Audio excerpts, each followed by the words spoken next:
Le Grand Dialogue. Le Grand Dialogue, l'émission des débats du studio Tamani sur votre radio. Le Grand Dialogue. Mesdames, Messieurs, bonsoir. Merci de nous recevoir chez vous. C'est l'heure du Grand Dialogue de Studio Tamani. Aujourd'hui, nous parlons de la révision de la charte de la transition. Quel regard des acteurs politiques et de la société civile. Le gouvernement a adopté le week-end dernier, lors d'un conseil de ministres extraordinaire, un projet de loi portant relecture de la charte de la transition. Cette relecture vise, selon le gouvernement, à procéder aux ajustements nécessaires en vue d'une mise en œuvre efficiente des objectifs de la transition. Le texte prévoit entre autres modifications, l'adaptation de la durée de la transition aux recommandations des assises nationales de la refondation, la réduction du nombre de membres du gouvernement de transition et l'augmentation des membres du Conseil national de transition. Il doit être voté par le Conseil national de transition. Que pense la classe politique de et la société civile de cette révision? Les modifications annoncées sont-elles nécessaires et opportune? Nous en parlons ce soir avec nos invités. Evelyne Jacques Zeynab, du cadre d'échange des partis et regroupements politiques pour la réussite de la transition. Elle sera avec nous d'un moment à l'autre, nous l'espérons. Amadoun Daou, vice-président du Front Uni pour la sauvegarde de l'intégrité du Mali, et Dr Abdoul Sogodogo, universitaire et analyste politique. Il sera au téléphone. Je suis Sekou Gadjigo, mesdames, messieurs. Bonsoir et bienvenue. Le Grand Dialogue. Merci, chers invités, d'avoir répondu à notre invitation. Tout d'abord, avant d'entrer dans le vif du sujet, je voudrais vous faire écouter cet élément pour planter le décor.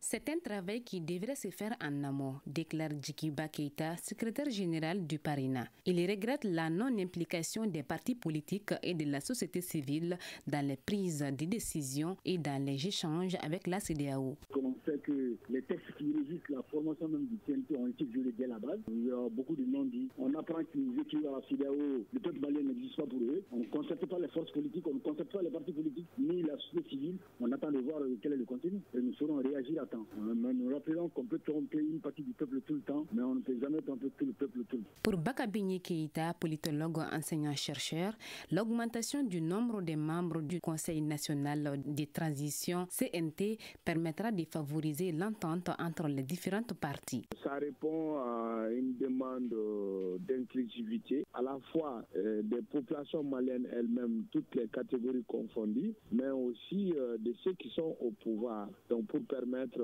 à un certain nombre de Maliens, que ce soit la société civile, les partis politiques, pour permettre évidemment à ces gens-là qui sont en marche donc, de la gestion du pays de revenir. Notons que le Conseil national de la transition est composé de 121 membres et le gouvernement actuel compte 28 ministres, dont 3 délégués.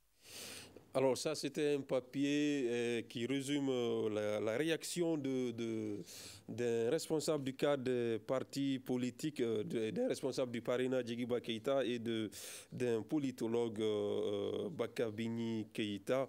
Amadou Ndao, vous êtes du Front Uni pour la sauvegarde de l'intégrité du Mali. D'abord, quelle lecture faites-vous de cette révision annoncée de la charte de la transition? Ok, bonsoir M. Gadjigo et bonsoir à toutes les auditrices et auditeurs du studio Tamani. Bon, nous, au niveau du FIJI Mali, nous pensons que c'est une très bonne chose parce que on est arrivé à un moment où il faudrait vraiment anticiper parce que le moment où on faisait cette charte, le moment où on l'élaborait, on n'avait pas du tout pensé qu'on pouvait aller à une transition rectifiée. Donc pour cela, il y a eu d'autres choses qui se sont ajoutées et donc pour être en conformité avec cette charte, je pense que sa révision est vraiment nécessaire pour ne pas rentrer dans, comment on appelle, dans une vide juridique. Alors elle est nécessaire, mais est-ce qu'elle est opportune? Bien sûr qu'elle est opportune, très opportune d'ailleurs, parce que si vous avez pu constater le moment de la nomination de ces membres du CNT, je pense que toutes les couches ont été touchées. Mais si, pour être franc, je pense qu'il y a le quota qui a été fixé. Certains n'étaient pas d'accord avec. D'autres regroupements également se sont manifestés pour dire qu'ils n'étaient pas concertés. Donc, pour mettre cette inclusivité et que tout le monde soit dans cet organe de la transition, je pense que son élargissement est tout à fait nécessaire et opportune, vu également que l'Assemblée nationale était composée de 147 membres. Donc, au moins, il faut, puisque c'est un organe qui représente les députés de toutes les façons. Docteur Sogodogo, vous êtes avec nous au téléphone. Est-ce que vous êtes d'accord avec Amadou Ndao qui estime que cette révision est nécessaire et opportune? Bonsoir à Gadigo et merci pour l'invitation. Et bonsoir à toutes les personnes qui nous écoutent en ce moment. Et effectivement, la prorogation de la transition même exige cela. Parce que c'est une nécessité, effectivement, je suis d'accord avec lui sur ce point, de dire que prolonger la transition, parce qu'au vu de la situation que nous avons connue et ce qu'on appelle la rectification de la transition, fait qu'aujourd'hui, dans les délais qui avaient été prévus au début, on n'est pas à mesure de tenir ces élections. Si cela n'est pas possible, il va forcément trouver un moyen pour rester dans une légalité, et cette légalité, on n'aura pas s'il n'y a pas une charte de la transition qui soit conforme à la réalité et à l'aspiration des Maliens. Alors donc vous estimez qu'elle est nécessaire, mais est-ce qu'aujourd'hui, avec le contexte qu'on connaît de tension avec la CEDEAO ou autre, est-ce que vous estimez qu'elle est opportune? Bien sûr, il faut le faire parce que mais la question va être comment le faire, parce que comment le faire, et j'ai appris que le débat va être porté au niveau du CNT. Mais je pense qu'au-delà de cet espace-là, qui effectivement l'espace peut être indiqué, mais il faut aussi continuer ce dialogue-là avec tous les acteurs politiques pour que ce qui est derrière, qui est surtout la question du délai, cette transition va avoir combien de délais, que ce délai fasse l'objet, en tout cas, d'un grand assentiment des Maliens, de tous les acteurs, de la plupart des acteurs quand même, parce qu'il ne faut pas se leurrer, un consensus à l'heure actuelle est impossible. Donc, mais en tout cas, il faut qu'une majorité puisse adhérer au délai. Donc, ça veut dire qu'il faut consulter il faut continuer à consulter pour avoir une grande adhésion au délai qui va être mentionné dans ce document-là. Alors, Evelyne Jacques, on parlait, merci d'être là. On parlait de cette révision de la charte de la transition. Vous êtes du cadre d'échange des partis politiques, regroupement de partis politiques pour la réussite de la transition. Que pensez-vous de cette initiative de réviser la charte de la transition maintenant? Déjà, bonsoir tout le monde, toute personne qui nous regarde sur ce plateau. Nous, notre assentiment aujourd'hui par rapport à la convocation extraordinaire de cette session pour la révision de la charte, je trouve qu'elle est mal faite parce que déjà cette charte a été élaborée par les forces vives de la nation et donc c'est tout ça qui donne la légitimité à cette charte et qui donne la légitimité à tous les organes institutionnels aujourd'hui en place à travers cette charte. Donc pour moi, cette charte, si elle devait être révisée normalement par rapport à l'article même de la charte, c'est qu'il devait avoir une entente avec ceux qui l'ont élaborée, dont les forces vives de la nation, savoir qu'est-ce qui va être révisé, comment elle va être faite, avoir une inclusivité et une décision inclusive autour de cela avant que la session soit mise en place pour la révision. Je pense que c'est une très mauvaise idée. Donc vous estimez que le fait que la loi soit passée au niveau du CNT n'est pas suffisante pour une révision de la charte?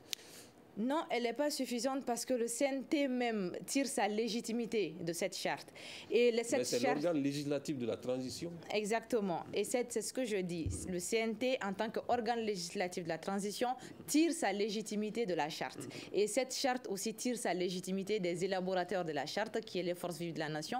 Donc l'un dans l'autre, le processus revient à dire qu'il faudrait que ceux qui ont élaboré la charte qui a permis à ce CNT d'avoir cette légitimité doivent être consultés au préalable avant que le processus de révision se fasse. Amadou Ndao, êtes-vous d'accord qu'il fallait passer comme la procédure qui a été faite en élaborant cette charte, impliquer tout le monde et qu'on ne se limite pas au CNT? Bon, moi je pense que déjà tout ce que tu veux faire au Mali, ça c'est un problème de toutes les façons.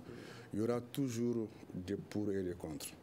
Et cette charte qui a été élaborée à l'époque, en son temps, je pense que tout le monde a adhéré. Et quand elle a été élaborée également, les quotas ont été donnés de toutes les façons. Maintenant, cette légitimité, puisque c'est déjà légitime, parce que quand on parle de légitime, forcément, il y aura le côté égalité aussi. Donc, puisque c'est eux qui sont, le CNT, c'est un organe de la transition qui est en train de voter nos lois, en tout cas du début jusqu'à aujourd'hui. Mais je pense que si Madame dit que c'est pas, c'est bien sûr que c'est leur opinion, mais en tout cas nous de notre côté nous pensons qu'il n'y a pas de souci, il n'y a pas de problème. L'essentiel est qu'on se comprenne entre Maliens, qu'on met certaines situations à côté pour faire face à d'autres. Mais le CNT avait été mis en cause par d'autres partis qui ne sont même pas du cadre d'échange. Hein, et même l'actuel Premier ministre avait un moment critiqué la composition du CNT. Est-ce que cela ne donne pas quelque part raison à ceux qui estiment qu'il fallait pas... Il faut aussi savoir que quand on parle de cadre, on parle de certains partis politiques qui sont issus de 200 autres partis politiques. Et là, quand nous sommes dans un pays où s'il y a la majorité, je pense qu'on peut y faire avec. Moi, je pense que cette question-là, c'est vrai que ce sont des opinions, il faut qu'on les partage et il faut tenir compte également de ça de toutes les façons. Mais je demande au cadre d'apporter leur savoir-faire dans ce qui va être décidé que de se retirer, soit disant qu'ils ne sont pas été informés. Même dans le parti, ça se fait souvent. D'autres refusent de venir à la réunion parce que non, tout simplement, ils n'ont pas reçu le message d'invitation. Donc il faut que le Mali sorte de ça et qu'on regarde ce qu'on fait face aujourd'hui, les problématiques qu'il y a dans ce pays-là. Et je pense que la révision de cette charte-là, elle est plus que nécessaire et c'est vraiment favorable aujourd'hui à notre transition, puisqu'il y aura la prolongation de la transition. Et ça, tout le monde est unanime là-dessus. Voilà. D'accord. Docteur Sogodogo, est-ce que les membres du CNT sont assez représentatifs des différents acteurs de la population malienne pour qu'ils s'expriment sur cette révision, ce projet de loi? Merci une fois de plus. Je pense qu'il est difficile aujourd'hui, malgré les contestations qui peuvent exister, de trouver meilleur espace que le CNT. C'est ce que je disais en début de mes propos. Il faut peut-être élargir la consultation au-delà du CNT à d'autres forces vives de la nation qui ne se reconnaissent pas peut-être dans le CNT. Mais je le disais, il ne faut pas s'attendre à une unanimité. Ce n'est pas possible à l'état actuel du Mali. Les Maliens sont assez divisés sur ces questions-là. Et ça reste l'espace. Mais ce que je vois, ça va parce que cette révision de la charte va mettre fin à un débat qui est le délai de la transition. Parce que ce délai va être désormais inscrit dans la nouvelle charte. Et surtout, c'est sur ce point-là qu'il faut essayer de tenir compte du point de vue de toutes les forces vives de la nation, effectivement. À ce niveau, ça compte. Donc, si ce débat peut être élargi à travers des consultations, tant mieux. tant mieux. D'accord. Le gouvernement justifie cette révision par plusieurs choses. Hein. L'adaptation d'abord de la durée de la transition aux assises, aux recommandations des assises nationales de la refondation et même voilà, le souci de réduire le nombre des membres du gouvernement, l'augmentation des membres du CNT. Êtes-vous convaincu par ces arguments, Evelyne? Bon, moi je trouve que c'est la partie où on demande à ouvrir le CNT. Déjà, la mise en place du CNT a été tout un problème pour tous qui ont vécu cette mise en place, qu'elle n'a pas été respectée. Les recommandations de la charte pour la mise en place et du gouvernement et du CNT n'ont pas été respectées. Comme vous venez de le dire, le Premier ministre actuel l'avait dénoncé en disant que le CNT était illégal et illégitime. Donc, d'y parler d'ouverture de CNT, c'est pourquoi je dis qu'il faudrait discuter d'abord. Discuter et savoir comment. Discuter, il y a des gens qui ont quand même élaboré la charte de la transition. Il y a quand même eu un cadre de concertation. Vous voulez qu'on fasse d'autres concertations? Oui, encore? Mais c'est ce que je vous dis. Quand monsieur me dit que la majorité des partis, qu'il y a 250 partis politiques, mais je suis désolée, 250 partis politiques, 2 récépissés. Il y a plus de partis de récépissés. La création d'un parti, c'est quoi? C'est la représentativité. Et combien de partis aujourd'hui sont représentatifs de la population? Ce n'est pas beaucoup. Et quand vous regardez le cadre d'échange des partis politiques, la majorité de ces partis représentatifs de la population se retrouvent dans le cadre. Et il y a combien de partis représentatifs de la population qui est de l'autre côté? Donc il faudrait, ce n'est pas le fait de dire 250, mais c'est les partis représentatifs sur le territoire national dont on parle, qui ont des élus communaux et comme des élus qui étaient dans l'Assemblée dissoute. Donc on parle de ça. Donc on ne peut pas faire de révision sans consulter. Il n'y a pas que la classe politique, il y a aussi la société civile, il y a aussi les autorités coutumières, il y a aussi les guides religieux. Je crois que tous ces gens, c'est ça qui fait les forces vives de la nation et c'est eux qui ont participé à l'élaboration de la charte. Alors est-ce que selon vous aujourd'hui les partis représentatifs de la population malienne sont dans le CNT? Non, il y a certains, comme je vous l'ai dit, il y a eu, comment on appelle ça, la mise en place du CNT a été mal faite. Voilà. Parce que on n'a pas, les gens qui ont, les regroupements et les partis qui ont envoyé leurs représentants n'ont pas été pris. Ils ont préféré prendre des gens qui les arrangent au fait dans le CNT. Et quand tu vas dans un parti politique et que tu demandes au parti de te donner un représentant, le parti décide à l'unanimité de choisir quelqu'un pour le représenter et pour porter sa voix. Mais quand vous venez, vous prenez celui que vous voulez dans le parti, mais il ne représente pas le parti, il représente sa personne. Il faut être clair. Et donc, c'est ce qui s'est passé au fait pendant la mise en place du CNT. Alors, Amadoune Dao du Fusil, vous êtes d'accord que dès le départ, il y a eu un problème au niveau de la mise en place du CNT? Bon, vous savez... Qui remet en cause aujourd'hui sa légitimité selon... Non, vous savez, M. Gadjigo, soyons de toutes les façons, ce qu'elle dit, comme j'ai dit, ce sont des opinions. Les partis politiques aujourd'hui, nous savons tous qu'il y a des grands partis qui sont déjà au niveau du CNT. Il y a également ces partis qui ont dit qu'ils ne vont pas participer aux assises nationales pour la refondation, mais on a retrouvé tous les membres de ces partis-là dans ces ANR et dans tous ces organes. Et aujourd'hui, ces mêmes partis politiques aujourd'hui, qui ont peut-être des députés ou des élus à l'époque, c'est-à-dire que je suis d'accord avec elle souvent. Au début, moi je l'ai dit tout à l'heure dans mes propos, au début il y a certaines choses qui n'ont pas vraiment bien marché. Mais quand même c'est un quota qui a été envoyé dans les partis. Et ce sont ces partis-là qu'on demande, si on demande par exemple, je prends juste un exemple, un parti CRD par exemple, on envoie le nombre de quotas à ce parti et on demande d'envoyer le double. Si on envoie 2, on demande d'envoyer 4 CV.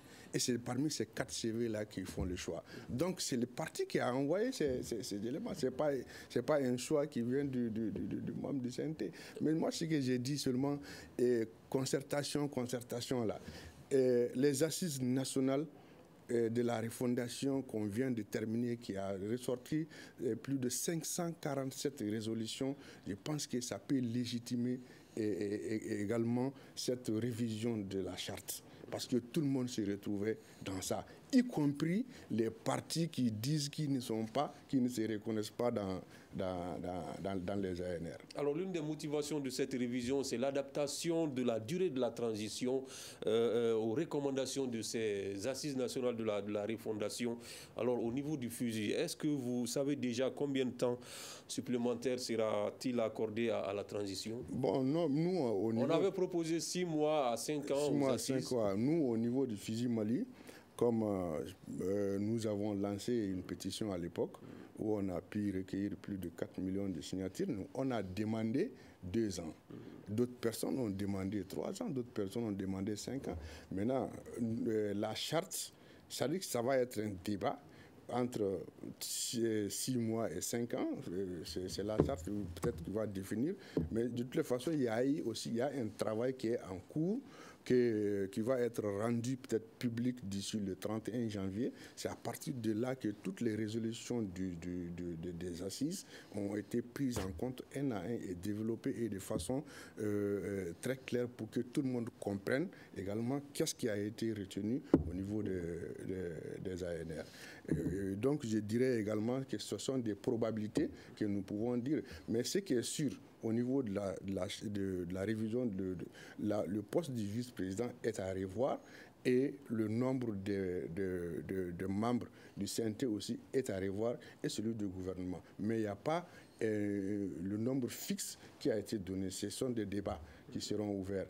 Et je pense que ces débats-là, même ces partis politiques peuvent envoyer leur opinion, même si c'est par correspondance, c'est des possibilités.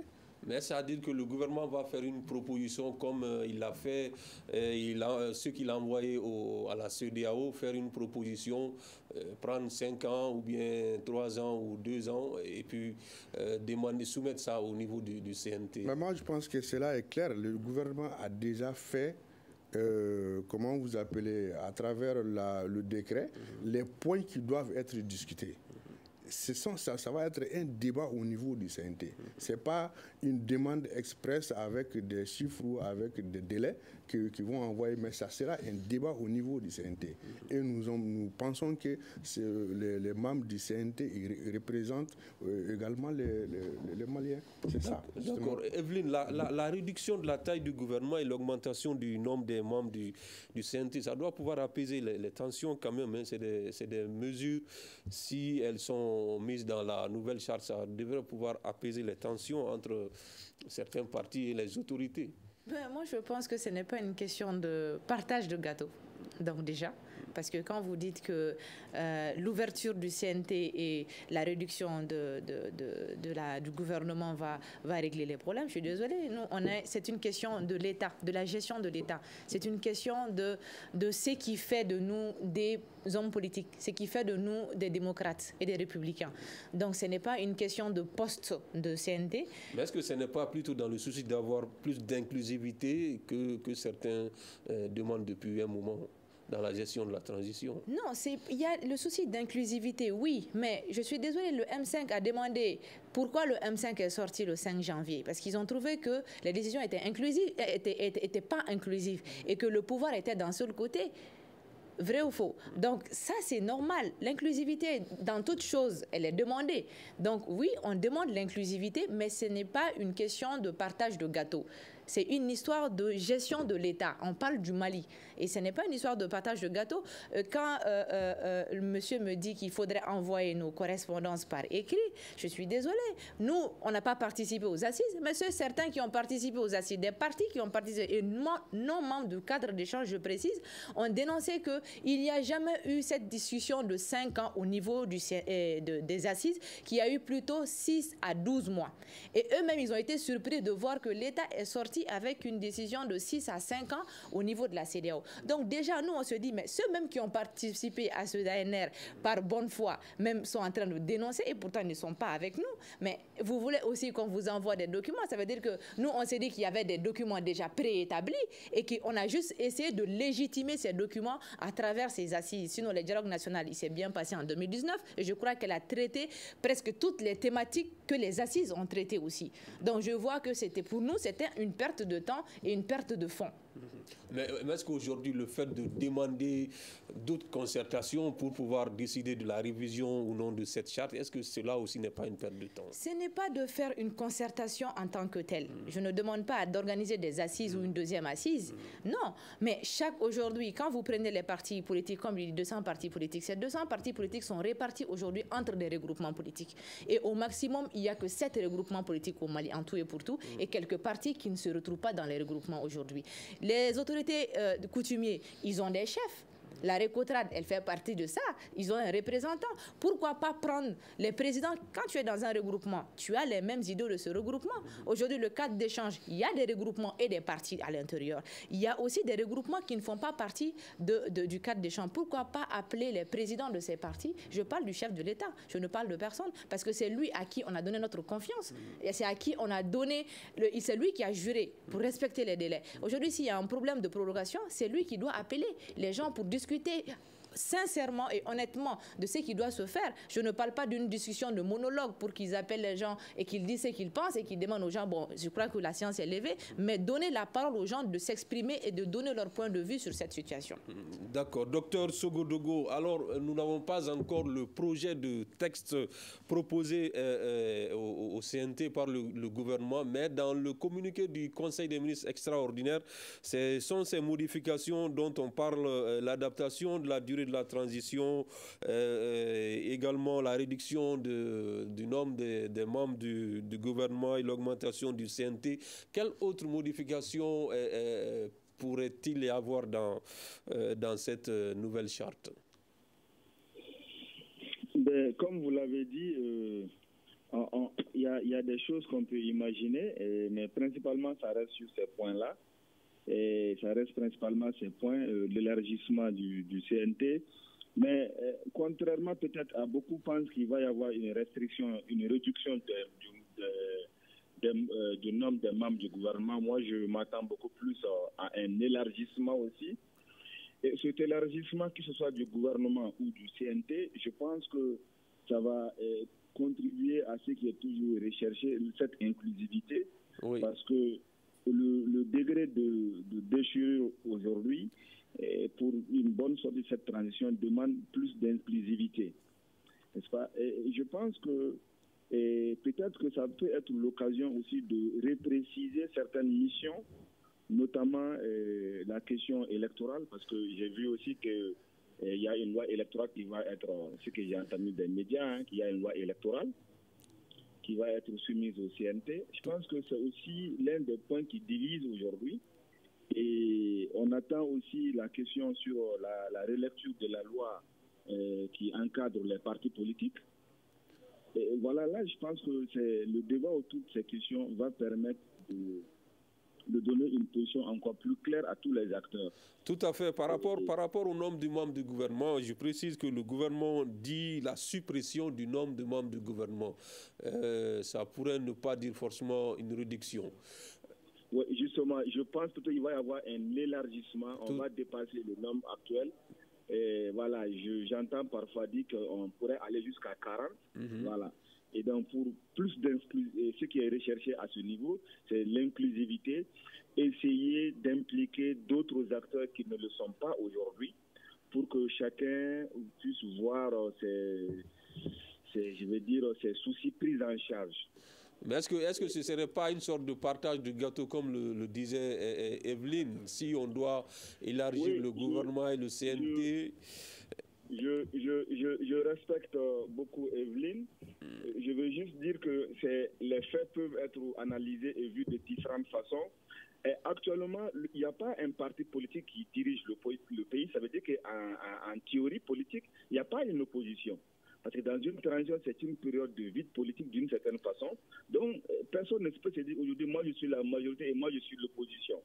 Et donc, une transition par nature doit être une période où on va inviter tous les acteurs pour essayer d'avoir une sortie consensuelle. Donc, l'inclusivité doit être la première chose recherchée.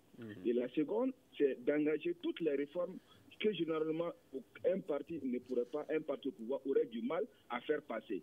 Par exemple, je pense à la révision de la Constitution. Il y a eu plusieurs tentatives, on n'arrive pas à le faire et il faut le faire maintenant. Je pense aussi à l'organe unique qui est déjà, voilà, je crois que l'idée est déjà passée, mais il faut l'institutionnaliser et le mettre dans la Constitution. Et par exemple, tout le monde se plaint de la Cour constitutionnelle. C'est peut-être l'occasion de retirer certaines compétences à la Cour constitutionnelle en matière électorale. D'accord. Si ce n'est pas cette transition qui le fait, je ne vois pas qui le fera après. D'accord. Alors Amadou Dao, il y a aussi le poste de vice-président qui pourrait également être supprimé. On dit que le poste n'est plus occupé depuis la rectification de la trajectoire de la transition. Et est-ce qu'il n'y a pas de crainte aussi que les pouvoirs du président, que tous les pouvoirs soient concentrés dans les mains du président, comme le craignent certains? Bon, vous savez, vous pensez que c'est nécessaire aujourd'hui d'augmenter les pouvoirs du président? Vous savez, le pouvoir du président, comme M. Sogodo l'a dit, on est dans une phase transitoire. Il y a certaines choses qu'on ne veut pas exiger ou il y a certaines choses qu'on ne devrait même pas toucher jusqu'à ce qu'on puisse aller vers, puisque nous sommes dans une phase de la refondation. Nous, c'est comme ça qu'on voit la chose. Maintenant, cette révision-là, ça a été très bien, ça a été clair dans le communiqué du gouvernement. La suppression du poste du vice-président, ça c'est naturellement venu. Nous ne nous attendions pas à ce que, quand on élaborait cette charte-là, nous n'attendions pas à qu'il y ait une transition rectifiée. Et naturellement, ce poste de vice-président est à côté. Mais il faut trouver une autre formule, comment est-ce qu'il faut faire. C'est pourquoi je dis que ce sont des débats qui seront au niveau du CNT pour voir comment est-ce qu'il faut mettre ces vides-là, comment les combler. Et c'est membres du CNT aujourd'hui qui va peut-être discuter de tous ces points, élargissement d'être du gouvernement ou CNT consort. Comme Mme Evelyne ne veut pas entendre, c'est vraiment le partage du gâteau. Nous avons vu beaucoup de choses qui s'est passées ici dans ce pays. Il n'y a pas un politicien et un responsable politique aujourd'hui dans les partis dans lesquels elle-même dit qu'elles ont des élus, elles ont de ceci ou cela. Il n'y a pas un leader qui n'a pas occupé des postes de responsable ici dans ce pays. Mais on a vu, on monte sur le créneau, mais une fois qu'on a un point de chute ou quelque part où on s'était, et après si on n'est plus là-bas, ça, il va falloir qu'on sorte de tout ça pour qu'on puisse avoir un Mali vraiment bien uni et que tout le monde soit ensemble pour qu'on parvienne à sortir d'abord dans cette phase de la refondation, ce que nous on appelle ça, une phase de la refondation. Et dès qu'on sortira de ça, il y a une loi électorale qui est là, qui nous permet tous, moi je suis un élu. Je suis élu de Kona. Et aujourd'hui, je suis sûr et certain. La seule chose qui m'empêche d'être réélu, ce sont les élections. Et donc, il est dans mon intérêt de faire tout ce qui est possible pour qu'on puisse sortir de cette phase transitoire et arriver vers des élections. Et ça, c'est mon plus grand souhait. Et aujourd'hui, pour terminer, je vais juste inviter les uns et les autres, Mme Evelyne elle-même, et au cadre de sortir de ça et de rejoindre le grand bateau Mali pour qu'on puisse vraiment accoster dans un bon port. On a beaucoup de choses aujourd'hui le monde les gens sont en train de nous mettre porte-à-faux avec tous les autres pays du monde. Alors que c'est au sein de nous aussi, on est là à discuter, à parler des choses qui ne nous font pas avancer. Voilà un peu... D'accord. Evelyne, faut-il s'attendre à une prorogation de la transition sans prendre en compte les exigences de la CEDEAO, puisqu'on sait que c'est suite à cette révision, on parle d'adaptation de la durée, donc forcément une prorogation, alors que déjà nous avons des tensions avec la CEDEAO par rapport au délai qui a été proposé. Est-ce qu'on va vers une prorogation sans prendre en compte la CEDEAO? Je ne pense pas qu'il pourrait y avoir de prorogation sans prendre en compte la CEDEAO, parce qu'au début, on a voulu dire qu'on pouvait on a entendu qu'on avait un plan de riposte de 15 à 20 ans pour ce qui concerne les sanctions. Et aujourd'hui, il y a 2 jours, on a vu un communiqué qui dénonçait, c'est-à-dire ces sanctions qui pesaient maintenant un peu trop sur l'économie du Mali. Donc ça veut dire que ce document de riposte contre ces sanctions n'a pas servi à grand-chose, puisqu'en même moins d'1 an de sanctions, on l'a subi déjà. Donc ça veut dire qu'on revient à la réalité, on sort de ce qui était la mise en scène et voilà, le scénario hollywoodien. Et je me dis que non, on ne pourrait pas partir, il ne pourrait pas avoir de prorogation sans prendre en compte la CEDEAO. Il y a quelques heures, j'ai vu un communiqué du gouvernement qui disait qu'ils ont mis une commission avec des représentants des pays anglophones, de l'Union africaine et tout, pour essayer de trouver un consensus autour d'un chronogramme électoral. Donc je pense que, comme je viens de le dire, on est sorti du film. Est-il possible que le gouvernement accepte la proposition de l'Algérie et de l'Union africaine, par exemple, de 16 mois? Je crois que la proposition de l'Algérie et de l'UA, c'était sur base de négociation. Ils ont proposé 16 mois maximum. Mais c'était une première base de négociation avec la CEDEAO pour déjà savoir est-ce que ce sera 16 mois ou beaucoup moins, mais ce sera quand même dans un dialogue qu'on trouvera une sortie de crise. Alors, docteur Segoudougou, est-ce que cette révision ne peut pas être une opportunité de trouver un consensus sur la gestion du reste de la transition? Effectivement, c'est une occasion et ça a commencé par là, parce que n'oublions pas que les premiers 18 mois sont consacrés par la charte de la transition. Et ça va de soi. Et il serait intéressant que rapidement, avant qu'on ne mentionne une date quelconque dans ce document-là, qu'on soit en phase avec, d'abord entre nous Maliens, que ce soit une date. Vous allez voir, le délai, 2 ans, ou 3 ans ou 1 an, peu importe le délai, que ce soit un délai auquel la plupart des acteurs politiques y adhèrent. Je le dis toujours, il n'y aura pas un consensus. Tout le monde ne sera jamais d'accord sur la même chose. Mais aussi, il ne faut pas négliger nos partenaires. J'entends par les partenaires la CEDEAO, l'Union africaine, tous ces acteurs-là, parce qu'aujourd'hui, la réalité est qu'il est difficile pour un État de vivre de façon isolée. Ce n'est pas chose aisée. Sans renoncer à sa souveraineté, il faut avoir parfois cette intelligence-là de pouvoir inscrire son action dans une globalité. Et je pense que c'est une occasion que le Mali doit, et je reste convaincu que les acteurs de la première ligne sauront faire la bonne lecture. Alors, Amadou Ndao, est-ce que vous êtes d'avis avec Dr Segoudougou qu'on pourrait, suite à cette révision, qu'on pourrait se retrouver, et, comme on aime à le dire, autour de l'essentiel et pour une gestion consensuelle du reste de la transition? Oui, je pense et comment y parvenir? Je pense que oui, quelque part. Mais vous savez, cette négociation qui est le Mali et la CEDEAO est en train de... Vous savez, il y a eu un moment, avant même d'aller aux assises, le gouvernement a écrit à la CEDEAO pour dire que les délais impartis pour la transition, on ne pouvait pas tenir des élections à cette date. Oui. Vu ceci ou cela, il y a eu des missions qui sont venues. On est d'accord avec ce principe-là. Maintenant, on a dit également que nous allons leur donner un chronogramme avant le 31 janvier, après les assises. D'accord. Mais maintenant, vous savez que la CEDEAO et l'Union africaine et beaucoup d'autres ont fait beaucoup de missions de va-et-vient uniquement pour trouver un document venant de l'État.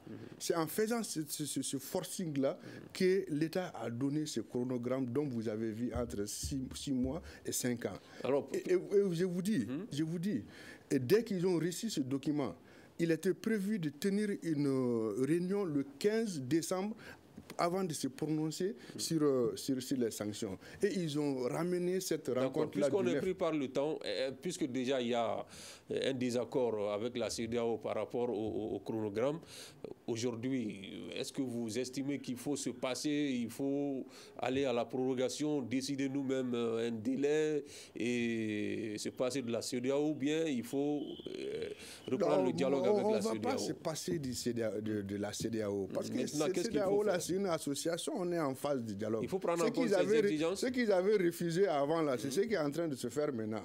Et il y a l'Union africaine qui s'est impliquée, il y a l'Algérie, il y a d'autres pays aussi qui sont en train d'être impliqués dedans. Alors, ce qu'il y a, on va toujours se comprendre sur un délai. C'est sûr et certain. Nous n'allons pas sortir de la CEDEAO, mais quand même, ce qui est important de comprendre, qu'aujourd'hui, le Mali a su prendre ses responsabilités et le Mali ne va pas se laisser se piétiner par qui que ce soit ou par n'importe quel pays que ce soit. Et tous les problèmes, c'est ça. Il n'y a pas autre problème. C'est ça que nous savons tous que cette CEDEAO a été instrumentalisée par tous les... On le sait tous. Mais moi, j'aimerais... Vous me permettez, comme on n'a pas le temps, j'aimerais revenir un peu sur le cas du CNT qui peut peut-être vous surprendre, mais nous, au sein du FIJI Mali, nous allons demander au gouvernement, nous allons demander au président du CNT de ramener tout le monde d'abord à la base, tous les membres du CNT, amener tout le monde à leur base et peut-être garder les quotas. C'est à la base maintenant, pour revenir à l'inquiétude de Evelyne, c'est à cette base maintenant d'envoyer s'ils veulent ramener les mêmes personnes ou s'ils veulent les changer. Donc vous allez demander une recomposition? Nous allons demander une recomposition du CNT. Et voilà exactement, FIJI Mali a déjà 3 personnes. Donc si on le demande, ce n'est pas pour aller aux côtes des autres. On renvoie tout le monde à la base. Et maintenant, c'est à la base de reconduire ou d'amener d'autres personnes. D'accord. Evelyne, il y a également le projet de loi électorale aussi qui doit passer devant le CNT, un projet que vous avez rejeté. Aujourd'hui, est-ce que vous avez des craintes que ce texte soit voté par le CNT?